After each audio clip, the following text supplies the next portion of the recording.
So welcome, Paul, Fenia. You're our CPCAB 2024 Research Award winners. It's nice to see you both again. Hi. Right. So I have some questions for you. We're going to talk through a little bit about your research today.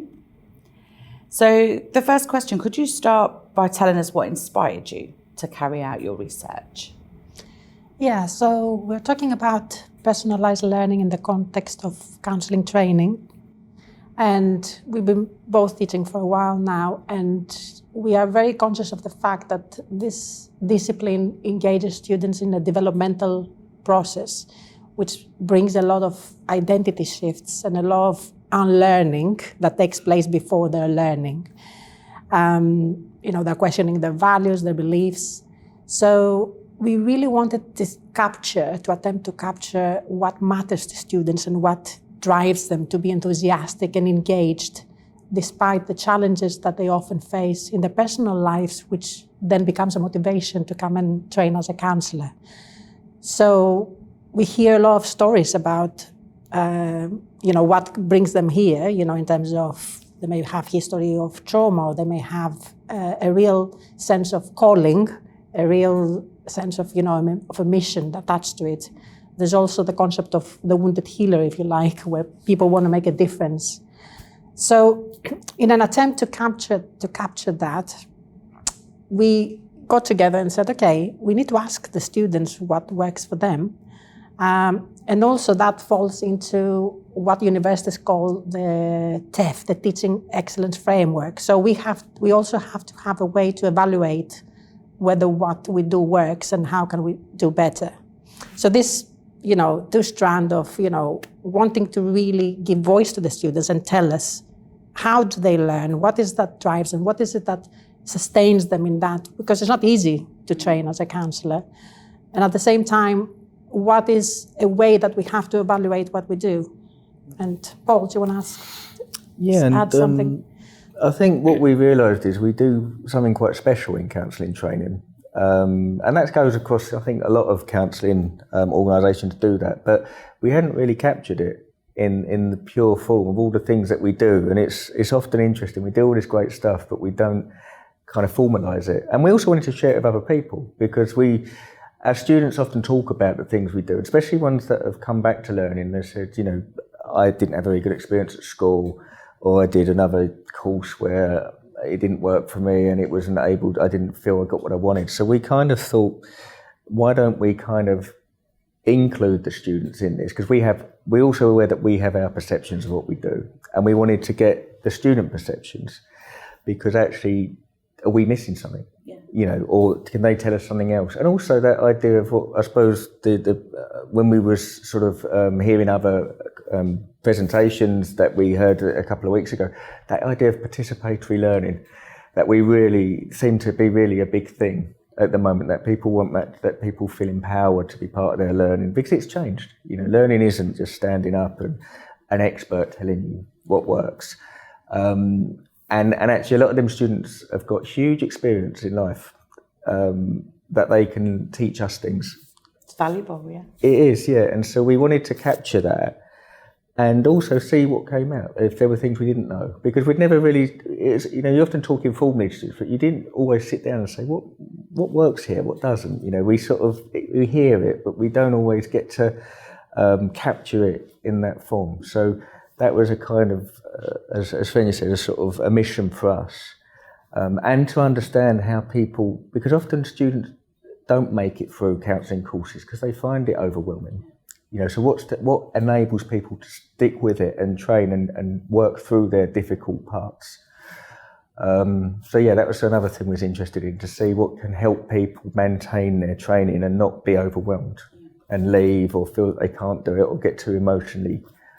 The emotional labour of counselling training as well is something we wanted to look at, and how we can support that as educators, and what we can do to help students because I think every student struggles on a course. They all have their moments, and what can we do to step in and intervene to help them through that, and realise that that's part of the training as well, that that's normal. Yeah, thank you.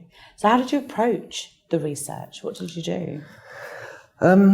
It's kind of, I think Fenia and I have realised we make quite a good team when we work, because Fenia's very organised and driven and that helps me. It really gets me into and then I get, once I'm on board with something, I can kind of run with it. So Fenia said to me, why don't we do this? And I thought, oh, that's a really good idea. And then we sort of thought, how are we going to do it? And we sort of sat down and we started looking at some of the literature, and we started writing in this kind of quite strange way where we'd write independently and then we'd have a meet up. So it was kind of almost like pen pals. But we were sometimes in the next office. And Fenia would write a bit and she'd send it to me, and she'd put little notes to say, what do you think of this? And can you add something in here? And then I'd write a bit back and we'd send it back. And it sort of was quite organic. And then we said, okay, how are we going to... So we sort of done the literature and sort of found what's out there, the ideas of personalised learning, this lived curriculum, all these ideas that we sort of came up with. And then we thought we need to get the students involved, and how do we do that? As Fenia said earlier, we had the TEF, which allowed us to use our students as participants in the research. So that was the ethics and things were able to be arranged through that avenue, which was really nice. And then we just asked the students, would you like to do this? And then we arranged a focus group where we met with the students. And we just gave them permission to tell us whatever, because they'd finished their course by then. So we wasn't marking their works. There was no feeling that they couldn't be honest with us, that, it might impact their, their studies or anything like that. So it was a really nice time to do it because they'd just finished. They'd just had the whole experience of the course. And they were able to sort of say, yeah, this is how it is. So it was a really nice, I think we kind of got them at quite an optimal moment. Yeah, and also to add, students really like the idea of being co-researchers. So we invited them as, this is not us doing the research because we want to publish a paper and we are kind of, bringing you in, but you are actually researchers with us. And I think the difference with studying for a degree in counselling as compared, to something at a lower level is that they do develop research skills, and we do want counsellors to go out there, not just as practitioners. I mean, this is maybe coming later in the conversation, but it's important to be research-minded in practice because it actually helps you with clients. So this idea of demystifying the fear around the word of research and bringing them in, and you are our co-researchers, so we are doing this together. They felt really enthusiastic about that, and that's why we love the idea of the focus group research, because it does bring that concept that we are co-researchers. Yeah. Was there any surprising findings in your research? One thing that stood out for me was there was a number of students who had done other courses, not necessarily in counselling, but had done other, I think someone had done like a law course. And they said it was so different studying counselling because I think the interactions they had with their peers, I mean, when you're counselling training, you're sharing your quite deepest stuff with your peers and you're trusting people to, one, look after it, two, to share things that might be quite personal. And what they said was when they'd done other courses, they didn't really get to know a lot of the other students, they didn't get to know the academics.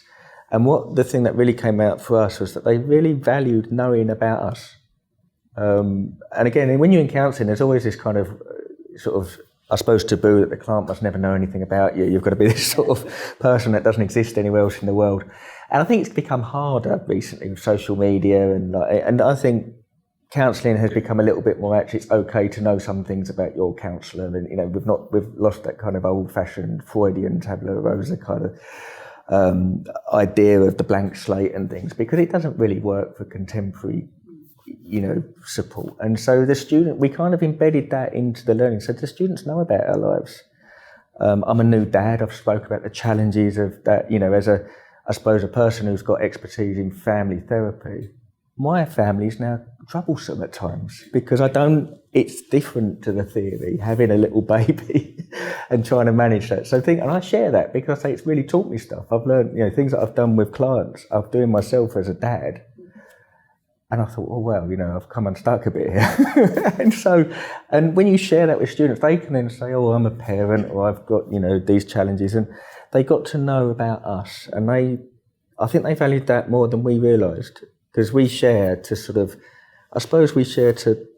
vulnerability. Yeah, and to exemplify our work and to say we're human as well. And I think there's also I'm a big advocate in counselling of that actually the counsellors often have difficult lives themselves, and you absorb a lot of client trauma, and you hear a lot of difficult things, and actually sometimes you have to think, I'm not just a person, and some days I have difficult days.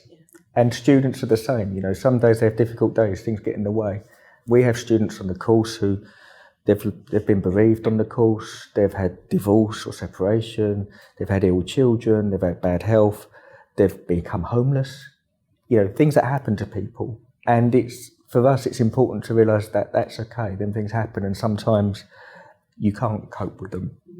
And so we share our stories of our struggle. And I think perhaps it's worth mentioning some of the key messages in these findings, which are, first of all, you know, that the relationship is the key. You know, like similarly when we talk about what works with clients, you know, is it the modality, is it the training, and we have evidence that it's the relationship is the key. The same came up when it comes to training, that students are really hungry for this relationship rather than, you know, being taught by these people that they consider experts, and they, you know, the power dynamic gets in the way. So I think this is one of the key messages. And talking about power, you know, this differential between tutors and students, what we found is that when we power with the students as opposed to powering over the students, this is what makes it like a joint endeavor. And this is something that we model, as I was saying before, by risking our own vulnerability. Like Paul spoke about the experience of being a new dad. I often speak about, you know, what it means to be a migrant, to be doing therapy in a second language. There's a lot of students, you know, come to the UK as second language speakers, and they really relate to this, you know, the fact that we may not come from a place of privilege. We may come, you know, we have arrived at this place where, you know, we've gained a PhD and whatever. And I explained, for example, you know, I couldn't have a PhD if I didn't get a scholarship. And I inspired them with the story of how I got to get that scholarship when I was studying. And that then means, well, if she can do it, and she went through all this to get there, and now she's teaching us, well, I can do it. So there's something about the modeling, which I think students are really looking up to. And also, you know, I often share stories of what it was like when I was studying, you know, that I've been in your shoes, I know what it's like. And actually, I admire you that you do it, you know, as a parent or as whatever, you know. So there's something about validating their experience and inspire them to go, you know, to be resilient, which I think is something that they take with them anyway as a practitioner. Yeah, I mean, one of the other, in the paper, one of the students also talked about the effect that the course had on other aspects of her life. You know, the boundaries they learned on the course and the relationships they had with us as tutors, where there was still boundaries, but there was also that kind of intimacy.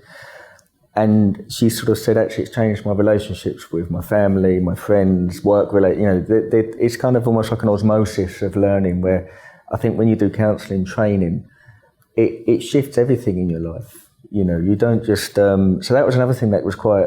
Oh, well, that is... And it's obvious, because I thought that. But when a student said that in the focus group, we was like, that's really important. And we don't hear about that, because we sort of concentrate on the work or the clinical work.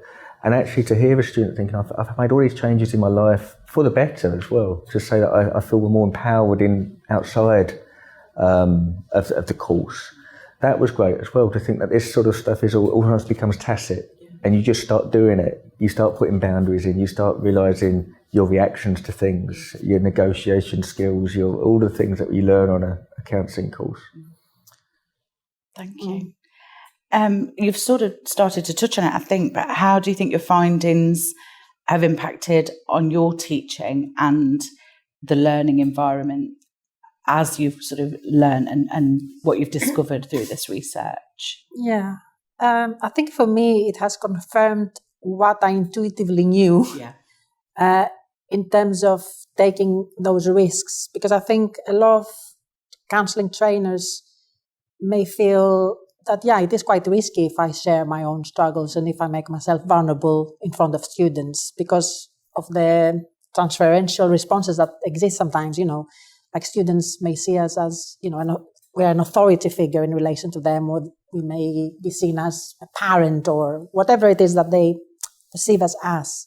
So I think for me, it has shown that, this is a risk worth taking, because once this is demystified, that fear is demystified, then the relational has space to grow.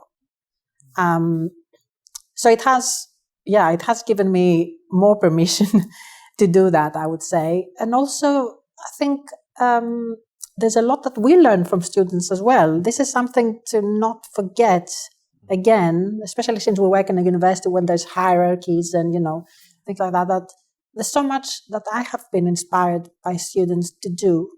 And I invite for them to tell me where the gaps are or, what could be done better. And I think it takes a certain level of humility on our part to be receptive to this. Yeah. Yeah, I think the same. I mean, I've realised also to trust the students that they're not going to turn up around your house on a Saturday afternoon because they know a bit about you. To trust that they know the boundaries and they'll respect them. And so we don't have to be frightened of inviting them into our lives and our work, because we can trust them to be respectful of that. So it's allowed me to think actually what we do is okay. We don't have to remain this sort of quite, I suppose, distant figures who come in and teach and then disappear. And that's a bit like my experience when I was training. I didn't know a lot about the person. I knew their name and kind of the area they came from, this person from Manchester. But they didn't invite us into, and I missed that because it gave a distance. And I thought actually, so we've been doing this, and you think some people say, that could be risky. And then I always say, if you're not prepared to take a risk with clients, they won't take a risk in the therapy. If you're not prepared to take a risk with, and it has worked. And so, I've learned that you can trust your students and build that trust with them. So how do you see your research having a contribution to the larger landscape of counselling? That's a good question. Something we've been really interested in, and with some other researchers, there's been a growing number of researchers in our sort of field, is this idea of pluralism. And really taking aspects of different disciplines, multidisciplinary ideas, modalities, because there's often in counselling there's this idea of people, person-centred, or they were CBT counsellors or whatever. And we're saying all of these things have got valuable things in. And we want to take that into our counselling. And obviously you can't learn all the modalities, and you don't want to become a messy counsellor. But the idea that actually you can borrow different things, you can understand different ideas. And out of counselling as well, what can we learn from sociology? What can we learn from psychology? So one of the things I'm really interested in, neuroscience, I think has been a huge impact. So being able to give students information on neuroscience and sort of also on things like drugs, the idea that when patients or clients are prescribed things, the effects it can have on them, when children who have ADHD might be taking certain medications. So taking these ideas maybe from the medical world and enabling them to be used in counselling, for counsellors to understand work and so not to be scared of looking outside of your modalities. So really thinking our work is to say, actually, there's lots of stuff out there which you can buy. And also stuff from, often counsellors are quite interested in holistic things as well, which may be, often things like introducing the body. And there's a lot more sort of somatic experience in. And we're seeing counselling change. And we're saying, embrace this.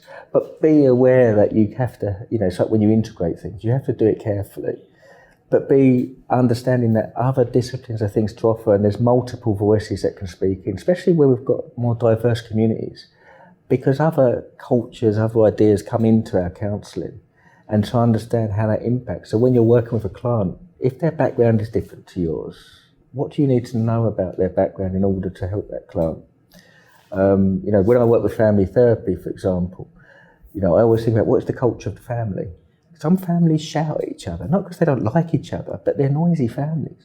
So to understand how we can use different voices, different modalities, different ideas, and kind of introduce that, so not to be rigid. So I think for us, it's really sort of, we've done that in our research to say that it's personalised. There's different learners, there's different ways of counselling, and different understandings. And there's a dimension to this, I think, that applies to mature students, because a lot of people come into counselling training as a second or third career, And they often struggle with that transition in terms of, thinking, oh, do I have to discard what I was doing so far? And we often explore ways that they can integrate.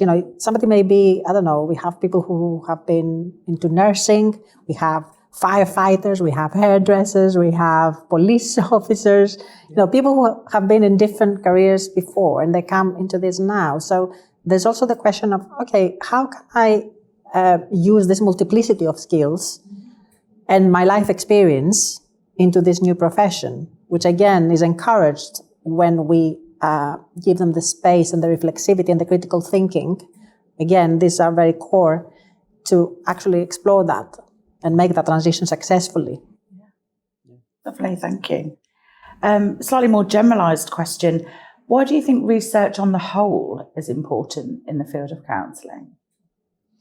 Yeah, that ties up to what I was saying just now, that it's important for counsellors to stay curious, reflexive, and critical thinkers. And research gives us the tools and the avenues to actually do that, because it means that we go into the depths of any phenomenon that we want to explore with that state of curiosity, rather than having the preconceptions or what has been confirmed to us because of our own experience. What is part of that knowledge, of that truth, this idea that there isn't one truth, but there's multiple dimensions to a truth. What is truth as a question anyway?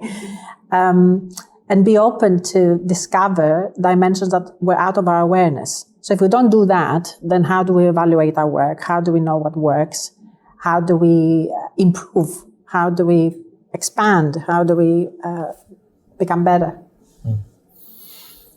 Yeah, and I'm really passionate about counsellors being researchers. I think it's so important because other disciplines are very into that.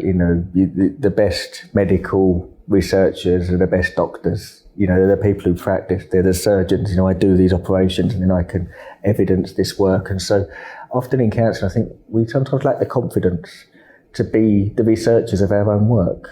And I think we're in such valuable positions because we're doing the work. I mean, our students and ourselves, we sit for hours on end with clients doing something that's scientific and measured, but we sometimes don't take that outside the counselling room. Yeah, that curiosity that you were talking about. Yeah, and so we really want students and other counsellors to think actually the best people to teach others, to show what we do, are us. And to be able to have that dual role of being because some people say, well, I'm not a researcher. Often students say, I'm not a researcher. It's, well, you are. We research all the time.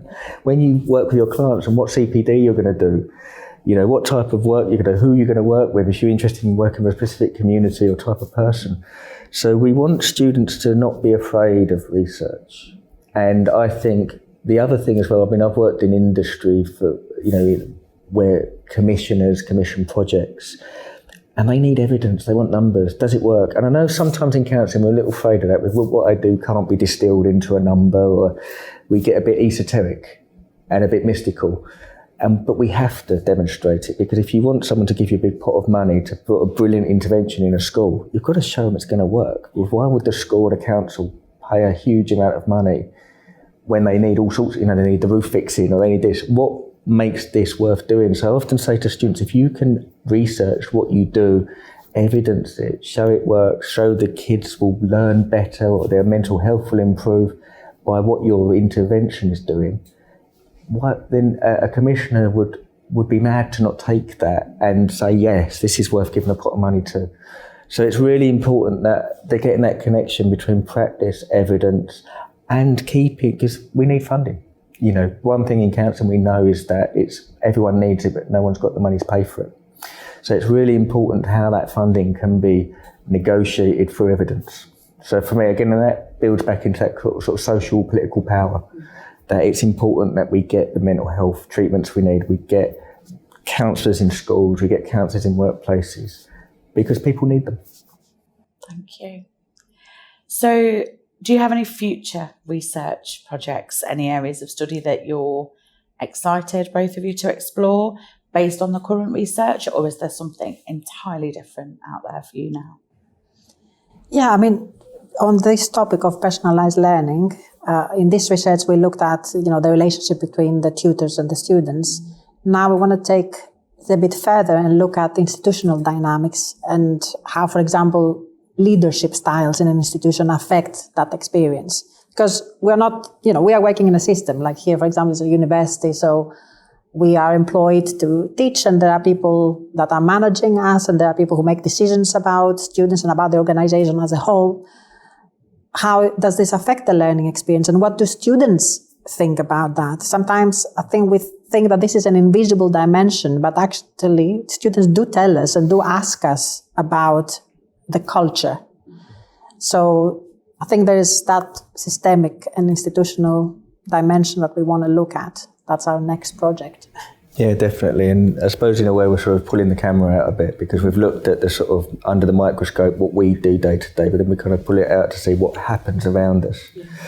So this idea, I think students say things all the time. They say, it impacts things like class sizes. How many students you have in a learning environment, how many tutors you have. These are decisions that are made outside of our remit, but we're looking at how do them decisions get made, what works for students, what do they need, and also things like additional needs. We have lots of students who sometimes have additional needs.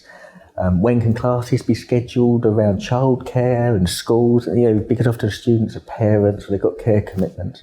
So all of them things are made decisions that are made outside. We don't set them things, and we're thinking how can we be interested in what students think about that and what works. So almost connecting up the student or the customer, consumer of education to the people who provide it, because I think that there's a gulf that these two people don't often meet, and we're wondering, we sort of become a sort of bit of an intermediary, but we don't have all the answers and we don't have all the decisions in that area. So we're looking at how does the wider aspects of institutions and organisations affect counselling training. And even practical things like, for example, in counselling training, a big component is experiential learning. And we often, when we try to make the bookings of the rooms, for example, we say we need rooms where we can put chairs in a circle. We cannot do the experiential learning if we have an amphitheater. Things like that, which are practical. And students really value the fact that, we are taking all this into account. What are the spatial arrangements? What time of the day, the classes fall? Can I take my kid to school in the morning and I don't have to be here at 9? Can I be here at 9:30? Things like that. So I think there's these details that play a role in making it a conducive to learning environment. Lovely. Thank you, both of you. It's been really nice to talk to you today. Thank you for answering our questions, and congratulations again. Thank you. It's been a pleasure. We've really enjoyed working with you. And thank you for our interview. It's great to tell you all about this. It's been lovely to hear it. Thank you, both of you.